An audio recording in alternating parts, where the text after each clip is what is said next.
Welcome friends. இன்றைக்கி நம்ம படிக்க போகிற பாடம் தமிழ்நாட்டின் பண்டைய நகரங்கள். இது 6th ஸ்டாண்டர்ட் சோஷியல் புக்கில் டேர்ம் 1ல் 4th லெசனாக இருக்குது. பண்டைய இந்தியாவில் திட்டமிட்டு கட்டப்பட்ட முதல் நகரங்கள் அப்படின்னா ஹரப்பா மற்றும் மொஹஞ்சதாரோ.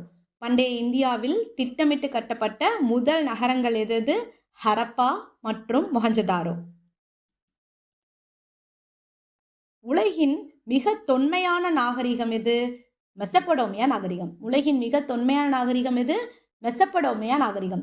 இது 6500 ஆண்டுகளுக்கு முற்பட்டது. இது எத்தனை ஆண்டுகளுக்கு முற்பட்டது?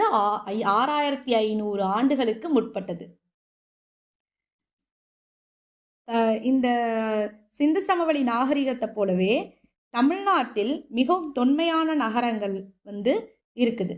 அதில் புகழ்பெற்ற நகரங்கள் என்னென்ன அப்படின்னு பார்த்தோம்னா பூம்புகார், மதுரை, காஞ்சிபுரம். பண்டைய தமிழ்நாட்டின் புகழ்பெற்ற நகரங்கள் என்னென்ன? பூம்புகார், மதுரை, காஞ்சிபுரம். இப்போ நம்ம ஃபஸ்ட்டு எதை பார்க்க போகிறோம் அப்படின்னா பூம்புகாரை பற்றி பார்க்க போகிறோம். இந்த பூம்புகார் எங்கே இருக்குது அப்படின்னா காவிரி ஆறு கலக்கிற இடத்துல இந்த பூம்புகார் துறைமுகம் இருக்குது. இது தற்போதைய மயிலாடுதுறை அப்படிங்கிற இடத்துல இருக்குது. இந்த பூம்புகார் சோழ அரசருடைய துறைமுகமாக இருந்துச்சு. இதுக்கு வேறு பெயர்கள் என்னென்ன அப்படின்னா புகார், காவிரி பூம்பட்டினம். பூம்புகாரின் வேறு பெயர்கள் என்னென்ன? புகார், காவிரி பூம்பட்டினம். இதுக்கான இலக்கிய சான்றுகள் அப்படின்னு பார்த்தோம்னா பூம்புகாரை பற்றின இலக்கிய சான்றுகள் அப்படின்னு பார்த்தோம் அப்படின்னா சங்க இலக்கிய நூலான பட்டினப்பாலை, அப்புறம் இரட்டை காப்பிய நூல்களான சிலப்பதிகாரம், மணிமேகலை, இதிலிருந்து நம்ம தெரிஞ்சுக்கலாம்.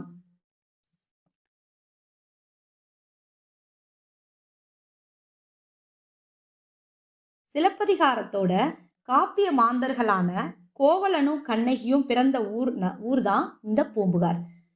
சிலப்பதிகாரத்தோட காப்பிய மாந்தர்களான கோவலன், கண்ணகி 2 பேரும் பிறந்த ஊர் தான் இந்த பூம்புகார். கண்ணகியோட அப்பா மாநாயகன். அவர் மாநாயகன் அப்படின்னா பெருங்கடல் வணிகன் அப்படின்னு சொல்லிட்டு அர்த்தம். கோவலனோட அப்பா மாசாத்துவன். மாசாத்துவன் அப்படின்னா பெரு வணிகன் அப்படின்னு சொல்லி அர்த்தம். இதிலிருந்து பெரு வணிகர்களும் பெருங்கடல் வணிகர்களும் நிறைந்த பகுதியாக இந்த பூம்புகார் இருந்துச்சு அப்படிங்கிறத நம்ம தெரிஞ்சுக்கலாம். அதுக்கப்புறம் இந்த பூம்புகாரில் என்னென்னலாம் இறக்குமதி பண்ணாங்க அப்படிங்கிறத நம்ம பார்க்க போகிறோம். வடமலையிலிருந்து தங்கம், தெற்கிலிருந்து முத்து, கிழக்கிலிருந்து பவளம், மேற்கிலிருந்து சந்தனம். தரை வழியா கருமிளகு, கடல் வழியா குதிரைகள். ஓகேயா? இதை நம்ம மெமரைஸ் பண்ணிடலாம். அப்படியே கடல் வழியா குதிரைகள், தரை வழியா கருமிளகு. கடல் வழியில் குதிரை, கடல் குதிரைன்னு கூட ஞாபகம் வச்சுக்கோங்க. கடல் வழியா குதிரை, தரையில் கருமிளகு சிந்திருச்சு. ஸோ தரை வழியா கருமிளகு, கடல் வழியா குதிரைகள், தரை வழியா கருமிளகு. மேலே சந்தனம் பூசிக்கிட்டா நல்ல குழு குழுன்னு இருக்கும். அப்போ மேற்கில் சந்தனம், மேற்கு தொடர்ச்சி மலையிலேருந்து சந்தனம். கீழே பவளம் கிடக்குது. அப்போ கிழக்கில் பவளம், தெற்கில் முத்து. தெற்கு பகுதியில் கடல் இருக்குது. ஸோ கடலில் முத்து குளிப்பாங்க. ஸோ தெற்கில் முத்து இருக்குது. வடக்கில் தங்கம். தங்கம் விற்கிற விலைக்கு நம்ம தங்கம்லாம் இப்போ வாங்க முடியாது. தங்கத்தோட விலை மேலே ஏறிக்கிட்டே போகுது. நமக்கு வடக்கு பகுதினா மேலே தான் இருக்குது மேப்பில். ஸோ வடக்கில் தங்கம் அப்படியே ஞாபகம் வச்சுக்கோங்க. வடக்கில் தங்கம், தெற்கில் முத்து, கீழே பவளம், மேலே சந்தனம், தரையில் மிளகு, கடலில் குதிரை. சரியா? ஈஸியாக்கா?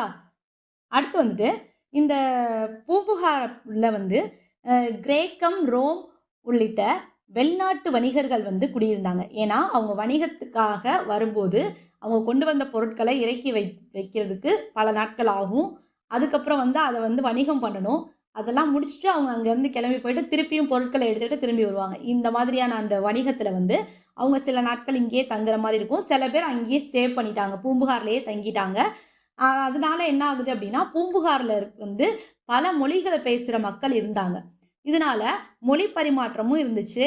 எல்லாருக்குமே அந்த அவங்களோட வணிகம் செய்கிறதுக்காக பல மொழிகள் அறிந்தவர்களாக அந்த பூம்புகார் நகர மக்கள் இருக்கிறாங்க. பண்டமாற்றத்தோடு சிந்தனை பரிமாற்றமும் நடந்துச்சு. பூம்புகார்ல இருந்த வணிகர்கள் வந்து சரியான விலைக்கு பொருட்களை வித்தாங்க. கூடுதல் விலைக்கு பொருட்களை விற்கிறது வந்து தவறான செயல் அப்படின்னு சொல்லிட்டு அவங்க கருதினதா பட்டணப்பாளையில வந்துட்டு கடியலூர் உருத்திரங்கண்ணனார் வந்து சொல்லியிருக்கிறார். கடியலூர் உருத்திரங்கண்ணனார் வாழ்ந்த காலம் வந்து கிமு 2ஆம் நூற்றாண்டு. இதுல இருந்தே தெரிஞ்சுக்கலாம் இது இந்த ஊர் வந்து எவ்வளவு பழமையான ஊர் அப்படிங்கிறத. அதே மாதிரி இந்த ஊர்ல அகன்ற நேரான தெருக்களை கொண்ட நகரமா இருந்துச்சு. இந்த ஊர் வந்து அழகா நேர்த்தியான வீடுகளையும் அகலமான தெருக்களை உடைய அகலமான மற்றும் நேரான தெருக்களை உடைய அமைப்புல வந்து அழகா நேர்த்தியா அமைக்கப்பட்டிருந்துச்சு, வடிவமைக்கப்பட்டிருந்துச்சு. ஏன்னா அவங்க வாணிபத்துக்காக அந்த பாதை வந்து கொஞ்சம் பெருசா இருக்கணுங்கிறதுக்காக அதுக்கேற்ற மாதிரி அழகா வந்து அமைச்சிருந்தாங்க. பொது ஆண்டு 200 வரைக்கும் இந்த புகார் நகரம் வந்து சிறப்பு பெற்று இருந்துச்சு. இது வந்து ஒருவேளை கடல் சீற்றத்தினால அழிந்து போயிருக்கலாம் அப்படின்னு சொல்லி சொல்றாங்க. அடுத்த ஊர் வந்து மதுரை. சங்கம் வளர்த்த நகரம் மதுரை அப்படின்னு சொல்லி சொல்லப்படுது. இதுல இருந்தே மதுரையோட பழமைத்தன்மையும் நம்ம அறிஞ்சிக்கலாம். பாண்டியர்கள், சோழர்கள், களப்பிரர்கள், நாயக்கர்கள் அப்படின்னு சொல்லிட்டு பலரால இந்த மதுரை ஆளப்பட்டுச்சு. இதனால அங்க வந்து பண்பாட்டு கலப்பு வந்து நிகழ்ந்தது அப்படின்னு சொல்லி சொல்றாங்க. கடைசங்க காலத்துல 49 புலவர்கள் வந்து மதுரையிலேயே இருந்து தமிழ் பணி செய்தாங்க அப்படின்னு சொல்லி சொல்றாங்க. இந்த பண்டைய காலத்துல மதுரையில வணிகம் செழிப்புற்று இருந்ததுக்கான சான்று எங்க இருந்து கிடைக்குது அப்படின்னு சொன்னா கீழடி அகழாய்வுல வந்து கிடைச்சிருக்கு.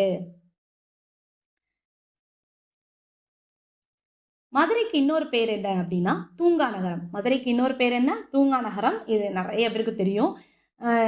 ஏன் தூங்கா நகரம் அப்படின்னு சொல்லி சொல்றாங்கன்னா அப்ப வந்து பண்டைய காலத்திலேயே மதுரையில நாலங்காடி, அல்லங்காடி அப்படின்னு சொல்லிட்டு 2 அங்காடிகள் இருந்திருக்கு. நாலங்காடி அப்படின்னா பகல் நேர அங்காடி, அல்லங்காடி அப்படின்னு சொன்னா இரவு நேர அங்காடி. இந்த 2 அங்காடியுமே இருந்ததுனால மக்கள் எப்போ அவங்களுக்கு எந்த பொருள் தேவைப்பட்டாலும் எந்த நேரத்துலையும் அவங்க போய் வாங்கிக்கிற மாதிரி இருந்துச்சு. பெண்கள் கூட எந்தவித பயமும் இல்லாமல் இரவில் போய் பொருட்களை வாங்கக்கூடிய அளவுக்கு பாதுகாப்பான நகரமாக மதுரை இருந்துச்சு. அதே மாதிரி மதுரைக்கு வந்து தொண்டியிலிருந்து, கிழக்கு கடற்கரையில் இருக்கிற தொண்டியிலிருந்து அகில், சந்தனம் போன்ற பொருட்கள் வந்து கொண்டு வரப்பட்டுச்சு. பண்டைய இஸ்ரேல் அரசரான சாலமோன் வந்து உவரியிலிருந்து முத்துக்களை இறக்குமதி செய்துக்கிட்டார் தன்னோட நாட்டுக்கு. உவரி எங்க இருக்கு அப்படின்னு சொல்லி சொன்னா கொட்கைக்கு அருகில இருக்குது. உவரி எங்க இருக்கு? கொட்கைக்கு அருகில இருக்குது. ரோமானிய நாணயங்களை தயாரிக்கிற தொழிற்சாலை வந்து மதுரையில இருந்திருக்கு அப்படின்னு சொல்லி குறிப்புகள் சொல்லுது. அதே மாதிரி புகழ்பெற்ற கிரேக்க வரலாற்று ஆசிரியரான மெகஸ்தனிஸோட பயண குறிப்புல வந்து மதுரையை பற்றிய தகவல்கள் இருக்குது. அதே மாதிரி மௌரிய அமைச்சர் சாணக்கியர் தன்னுடைய அர்த்த சாஸ்திரம் அப்படிங்கிற நூல்ல மதுரையை வந்து குறிப்பிட்டிருக்கிறாரு. இவங்க 2 பேரும் மதுரை பற்றி சொன்னாங்க. மதுரை பற்றி சொன்னது யார் யாரு? கிரேக்க வரலாற்று ஆசிரியரான மெகஸ்தனிஸ்,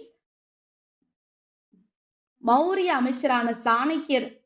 இவங்க 2 பேரும் மதுரையை பத்தி தன்னோட குறிப்புகள்ல சொல்லியிருக்காங்க. மதுரையில வந்து பலமான அகழி, அப்புறம் யானைகள் கூட செல்ற அளவுக்கான அகலமான சுரங்க பாதைகள் அமைக்கப்பட்டிருந்துச்சு அப்படின்னு சொல்லி சொல்றாங்க. அடுத்த ஊர் வந்து காஞ்சி. காஞ்சி அப்படின்னா கல்வி நகரம். இது வந்து தொண்டை நாட்டோட பழமையான நகரம். முதல்ல ஏராளமான பள்ளிகள் அமைக்கப்பட்ட நகரம் காஞ்சி.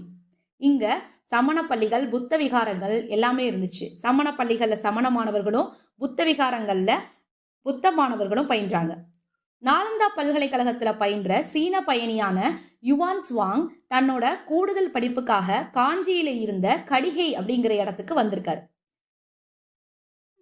தர்மபாலர், ஜோதிபாலர், சுமதி, போதி தர்மர் போன்ற சான்றோர்கள் இந்த காஞ்சியில தான் பிறந்திருக்காங்க.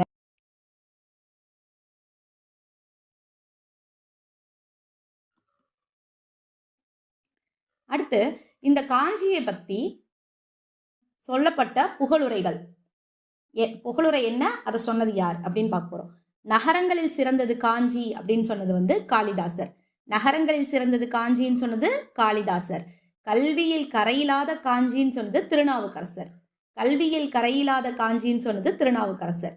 7 இந்திய புனித தலங்களுள் ஒன்று காஞ்சி அப்படின்னு சொன்னது யாரு அப்படின்னு சொன்னா சீன வரலாற்று ஆசிரியரான யுவான் சுவாங்.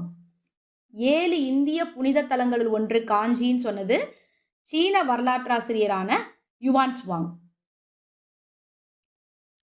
அடுத்து இந்த காஞ்சிக்கு இன்னொரு பேர் இருக்கு, கோவில்களின் நகரம். சரியா? பல்லவ மன்னனான ராஜசிம்மன் கட்டிய கைலாசநாதர் கட்கோவில் வந்து மிகவும் புகழ்பெற்ற கோவில்.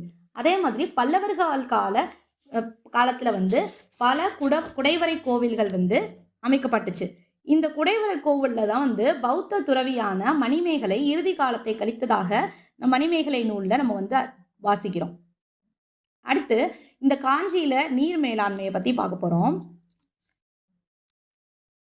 நூற்றுக்கணக்கான ஏரிகள் வெட்டப்பட்டு நீர் தேக்கி வைக்கப்பட்டுச்சு. ஏரிகள் அனைத்தையும் கால்வாய்களோட இணைச்சாங்க. சரியா? இதனால இன்றும் காஞ்சிபுரம் ஏரிகளின் மாவட்டம் அப்படின்னு சொல்லி அழைக்கப்படுது. தமிழர்களோட நீர் மேலாண்மைக்கு முக்கியமான சான்று அப்படின்னு சொல்லி சொன்னோம்னா கரிகாட்சோழன் கட்டின கல்லணை மற்றும் காஞ்சிபுர ஏரிகள், கால்வாய்கள்.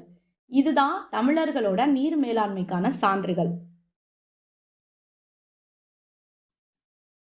இப்ப நம்ம பார்த்த 3 நகரத்தையும் வந்து 3 ஊரையும் வந்து நம்ம வந்து ஒப்பிட்டு பார்க்க போறோம். பூம்புகார் அதோட சிறப்பு என்ன? துறைமுக நகரம். மதுரையோட சிறப்பு வணிக நகரம். காஞ்சியோட சிறப்பு கல்வி மற்றும் நீர் மேலாண்மை. சிறப்பு பெயர் என்ன அப்படின்னு சொல்லி சொன்னா பூம்புகாரோட சிறப்பு பெயர் புகார் காவிரி பூம்பட்டினம். மதுரையோட சிறப்பு பெயர் சங்கம் வளர்த்த நகரம், தூங்கா நகரம். காஞ்சியோட சிறப்பு பெயர்கள் என்னென்னா கோவில்களின் நகரம், ஏரிகளின் மாவட்டம். பூம்புகார்ல வந்து எந்த கதாபாத்திரத்தை பற்றி பார்க்குறோம் அப்படின்னா கோவலன் கண்ணகியை பற்றி பார்க்குறோம். அதுக்கப்புறம் அந்த பட்டினப்பாலை எழுதின உருத்திரங்கண்ணனாரை பற்றி நம்ம பார்க்குறோம். அடுத்து மதுரையில் வந்து மெஹஸ்தனிஸ், சாணக்கியர், அப்புறம் அந்த 49 புலவர்களை பற்றி பார்த்தோம். காஞ்சியில் வந்து யுவான் சுவாங், போதிதர்மர், காளிதாசர், திருநாவுக்கரசர் இவங்களை எல்லாரையும் பார்த்தோம். சரியா?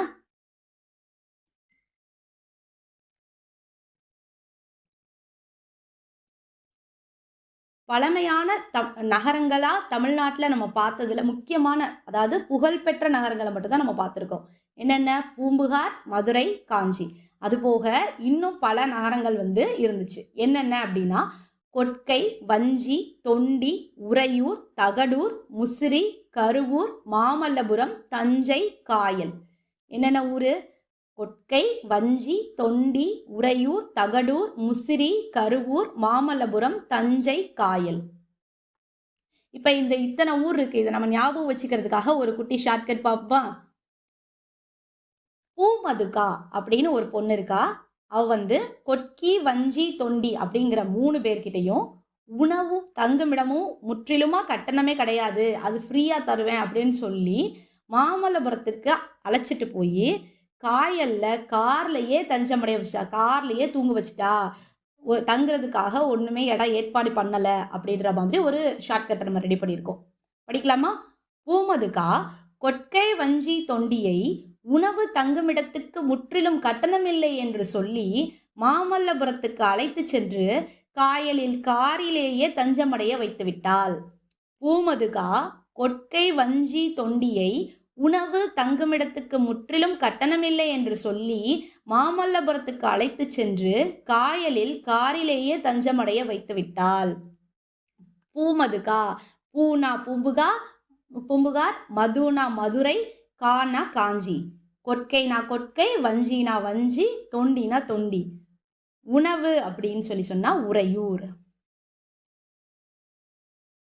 உணவு அப்படின்னா உறையூர், தங்குமிடம்னா தகடூர். உணவுனா உறையூர், தங்குமிடம்னா தகடூர். உணவுனா உறையூர், தங்குமிடம்னா தகடூர். முற்றிலும்னா முசிறி, கட்டணமில்லைனா கருவூர். மாமல்லபுரத்துக்கு மாமல்லபுரம், காயலில் அப்படின்னா காயல். தஞ்சமடைய தஞ்சாவூர். சரியா? மொத்தம் 13 ஊர்கள் வரும். 13 ஊரையும் நம்ம இதில் வந்து வரிசைப்படுத்தியிருக்கோம். எங்கே சொல்லலாமா? பூம்புகார், மதுரை, காஞ்சி, கொற்கை, வஞ்சி, தொண்டி, உறையூர், தகடூர், முசிறி, கருவூர், மாமல்லபுரம், காயல், தஞ்சை. சரியா? இன்னொரு தடவை சொல்லுவோம். பூம்புகார், மதுரை, காஞ்சி, கொற்கை, வஞ்சி, தொண்டி, உறையூர், தகடூர், முசிறி, கருவூர், மாமல்லபுரம், காயல், தஞ்சை. ஓகேயா? அடுத்து சோழநாடு சோறுடைத்து, சேரநாடு வேளமுடைத்து, பாண்டிய நாடு முத்துடைத்து, தொண்டை நாடு சான்றோர் உடைத்து. சோழநாடு சோறுடைத்து, சேரநாடு வேளமுடைத்து, பாண்டிய நாடு முத்துடைத்து, தொண்டை நாடு சான்றோர் உடைத்து. இதை நம்ம படிக்கும்போது ஈஸியாக இருக்க மாதிரி இருக்கும். ஆனால் திடீர்னு எக்ஸாமில் அந்த கொஷினை பார்த்தோன்னே டென்ஷனில் எதுக்கு எதை படித்தோம் அப்படின்னு குழம்பிடும். நம்ம அதை குழம்பக்கூடாதுன்றதுக்காக தான் இந்த குட்டி ஷார்ட்கட். சோழ நிலத்தில் சோறு சாப்பிட்டுட்டு சேர நாட்டு யானை மேலே ஏறி பாண்டிய நாட்டு முத்தை எடுத்துக்கிட்டு தொண்டை நாட்டு அறிஞர்களை பார்க்க சென்றேன். இப்போ இந்த ஷார்ட்கட்டில் நம்ம தான் அதை செய்கிறோம். சோழ நிலத்தில் சோறை சாப்பிட்டுட்டு சேர நாட்டு யானை மேலே ஏறி பாண்டிய நாட்டு முத்தை எடுத்துக்கிட்டு தொண்டை நாட்டு அறிஞர்களை வந்து பார்க்க சென்றேன் அப்படின்னு சொல்லிட்டு இந்த ஷார்ட்கட் ரொம்ப எளிமையான ஷார்ட்கட். சோழ நிலத்தில் சோறு சாப்பிட்டு விட்டு சேர நாட்டு யானை மேல் ஏறி பாண்டிய நாட்டு முத்தை எடுத்துக்கொண்டு தொண்டை நாட்டு அறிஞர்களை பார்க்க சென்றேன். இப்போ வரிசையை எல்லாமே வந்துடும். சோழ நாடு சோறு, சேர நாடு வேலம், பாண்டிய நாடு முத்து, தொண்டை நாடு அறிஞர் சான்றோர். சரியா? அடுத்தது இப்போ வந்து சேரநாடு வந்து அவங்க ஆட்சி புரிந்த பகுதிகள். இப்போ சேரநாடு, சோழ நாடு, பாண்டிய நாடு, தொண்டை நாடு, இந்த 4 நாடுகளுக்கும் அவங்களோட அந்த பகுதி, எல்லை பகுதியை வந்து அந்த ஊர்கள், எந்தெந்த ஊர்கள் வந்து அவங்க ஆட்சி பண்ணாங்க அப்படிங்கிறத வந்து நம்ம வந்து படிக்க போகிறோம். ஃபஸ்ட்டு வந்து சேரநாடு. சேர மன்னனுக்கு கேரள நாட்டு கோவை பழத்தை நீலமலை கன்னி கங்காருவில் ஏறி கொண்டு வந்தாள்.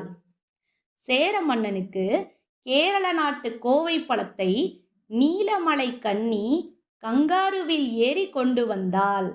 கதை இன்ட்ரெஸ்டிங்காக இருக்குல்ல? சேர மன்னனுக்கு கேரள நாட்டு கோவை பழத்தை நீலமலை கன்னி கங்காருவில் ஏறி கொண்டு வந்தாள்.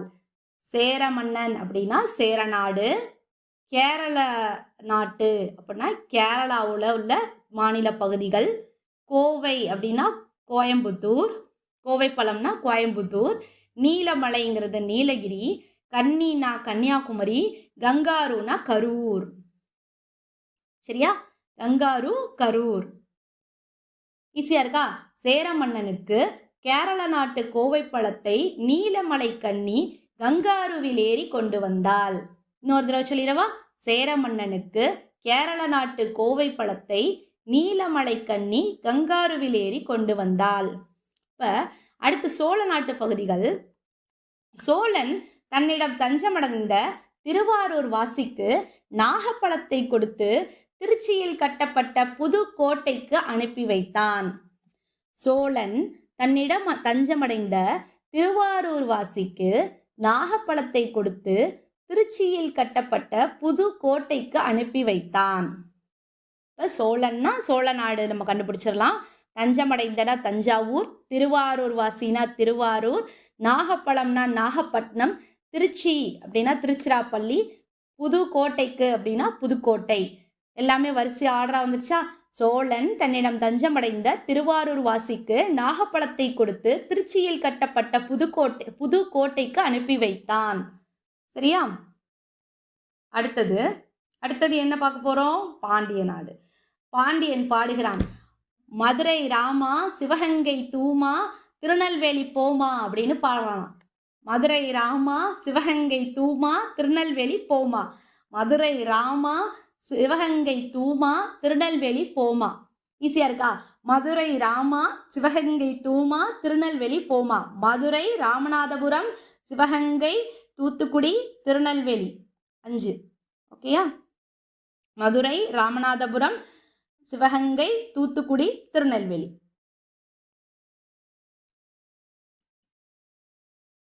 அடுத்தது தொண்டை நாடு. தொண்டையில் கத்தி வைத்ததால் திருதிருவென விழித்தபடி வேலூரில் தர்மம் செய்தால் காஞ்சி. காஞ்சின்ற ஒரு பொண்ணு வந்து வேலூர்ல தர்மம் செய்கிறா. ஏன்? ஒருத்தரோட தொண்டையில் கத்தி வச்சிருக்காங்கன்றதுனால பயந்துக்கிட்டு போய் தர்மம் பண்ணுறா. அந்த கான்செப்டில் வந்து நம்ம இதை எழுதியிருக்கோம். ஆக்சுவலி இது வந்து எதுவும் சொல்கிறதுக்காக இல்லை, நமக்கு அந்த வேர்ட்ஸ் வந்து லிங்க் ஆகணுங்கிறதுக்காக மட்டும்தான் இதை கிரியேட் பண்ணியிருக்கோம். ஓகேயா? தொண்டையில் கத்தி வைத்ததால் திருதிருவென விழித்தபடி வேலூரில் தர்மம் செய்தால் காஞ்சி. தொண்டையில் கத்தி வைத்ததால் திருதிருவென விழித்தபடி வேலூரில் தர்மம் செய்தால் காஞ்சி. தொண்டையில் அப்படின்னா தொண்டை நாடு. திருவள்ளூர், திருவண்ணாமலை. விழித்தபடி விழுப்புரத்தோட வடக்கு பகுதி. வேலூர்லனா வேலூர். தர்மம் தர்மபுரி. காஞ்சி காஞ்சிபுரம். வந்துருச்சா எல்லாமே? தொண்டை நாடு, திருவள்ளூர், திருவண்ணாமலை, விழுப்புரத்தின் வடக்கு பகுதி, வேலூர், தர்மபுரி, காஞ்சிபுரம். சரியா? இன்னொரு தடவை சொல்லுவோமா? தொண்டையில் கத்தி வைத்ததால் திருதிருவென விழித்தபடி வேலூரில் தர்மம் செய்தால் காஞ்சி. சேரநாடு வேலமுடைத்து, சோழ நாடு சோறுடைத்து, பாண்டிய நாடு முத்துடைத்து, தொண்டை நாடு சான்றோருடைத்து. சேர நாட்டுக்கு வந்து அந்த ஊர்களை வந்து சொல்லலாமா? சேர மன்னனுக்கு கேரள நாட்டு கோவை பழத்தை நீலமலை கன்னி கங்காருவிலேறி கொண்டு வந்தாள். வரிசையா வந்துருச்சா? சேர நாடு வந்துருச்சு. கேரள மாநிலத்தின் பகுதிகள் கோயம்புத்தூர், நீலகிரி, கன்னியாகுமரி, கரூர். சரியா? இப்போ சோழ நாடு. சோழ மன்னன் தன்னிடம் தஞ்சமடைந்த திருவாரூர் வாசிக்கு நாகப்பழத்தை கொடுத்து திருச்சியில் கட்டப்பட்ட புது கோட்டைக்கு அனுப்பினான். வந்துருச்சா? பாண்டிய நாடு. மதுரை ராமா, சிவகங்கை தூமா, திருநெல்வேலி போமா. வந்துருச்சா? அடுத்து தொண்டை நாடு. தொண்டையில் கத்தி வைத்ததால் திருதிருவென விழித்தபடி வேலூரில் தர்மம் செய்தால் காஞ்சி. எல்லா வேர்டு கரெக்டாக வந்துருச்சா? திருவள்ளூர், திருவண்ணாமலை, தர்மபுரி, திருவள்ளூர், திருவண்ணாமலை, விழுப்புரம், வேலூர், தர்மபுரி, காஞ்சிபுரம். சரியா? எல்லாமே வரிசையாக ஆர்டராக வந்துருச்சா? எல்லாருக்கும் ஞாபகம் வருதா? ட்ரை பண்ணி பார்த்துட்டீங்களா? ஓகே. நெக்ஸ்ட் வந்து இந்த லெசனோட கலை சொற்கள். கடல் வர்த்தகம், மேரிடைம் ட்ரேட். வெளிநாட்டவர், ஃபாரினர். கலத்தல், பிளண்டிங். நேர்மை, இன்டெகிரிட்டி. நியாயமான விலை, லெஜிட்டிமேட் பிரைஸ். பழமைத்தன்மை, ஆன்டிக்விட்டி. புனைப்பெயர், சாப்ரிக்வெட். நாணயச்சாலை, மின்ட். அகலி, மோட். ஓகே, நம்ம இன்னைக்கு இந்த ஒரு லெசனை கம்ப்ளீட்டாக முடிச்சிட்டோம். ஷார்ட்கட்டோடு முடிச்சிருக்கிறோம். நீங்கள் இதை இன்னொரு தடவை இந்த வீடியோவை பாருங்கள், உங்களுக்கு கண்டிப்பாக எல்லாமே மெமரைஸ் ஆகிடும். முடித்ததுக்கப்புறமா நான் டெஸ்கிரிப்ஷனில் ஒரு லிங்க் கொடுத்துருக்கேன், டெஸ்ட் லிங்க்கு. அதை ட்ரை பண்ணி பார்த்து உங்களோட ஸ்கோர்ஸை வந்து கமெண்ட்டில் வந்து ஆட் பண்ணுங்கள். Thank you so much. Bye bye.